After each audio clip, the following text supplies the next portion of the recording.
এক মাস আগের লাগানো একটি লেবু গাছ, যেই লেবু গাছটি হচ্ছে ভেরিগেটেড মালটা, পাতা দেখলেই বুঝতে পারছেন।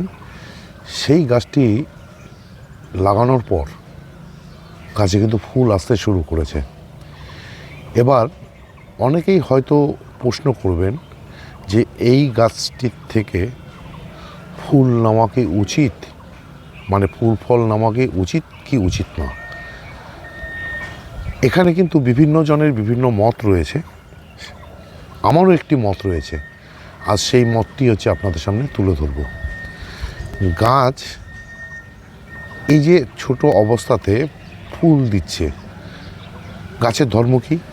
গাছের ধর্ম হচ্ছে তার বংশকে ধরে রাখার জন্য সে কিন্তু ফুল দেয়, এবং ফুল দেওয়ার পর সেই ফুলের থেকে যখন ফল তৈরি হয় এবং ফলের যে রং তৈরি করে, ফলের যে মিষ্টতা তৈরি করে, সেটা কিন্তু সবই হচ্ছে গাছের বংশবিস্তারকে বাড়িয়ে নেওয়ার জন্য, মানে বংশকে ঠিক রাখার জন্য। গাছ যদি ছোট অবস্থাতে সইতে পারে বা নিতে পারে, ফুল ফল ধরে রাখার মতো যদি তার ক্ষমতা থাকে, তাহলে আমাদের নিতে সমস্যা কোথায়? হ্যাঁ, তবে এখানে একটি সমস্যা হচ্ছে, অতিরিক্ত ফুল ফল যদি সেট হয় তাহলে কিন্তু গাছ ঠিক থাকবে না। তার জন্য করতে হবে একটি মাত্র বা দুটি মাত্র ফলকে রেখে বাকি যে সমস্ত গুটিগুলো সেট হবে সে সমস্ত গুটিকে কেটে ফেলে দিতে হবে বা ঝেড়ে ফেলে দিতে হবে। কেন একটি বা দুটিকে রাখতে হবে?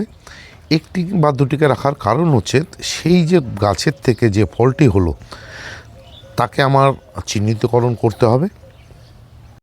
আর গাছের গ্রোথ নিয়ে অন্তত ছাদ বাগানে যারা গাছ করে থাকেন তাদের ভাবতে হয় না।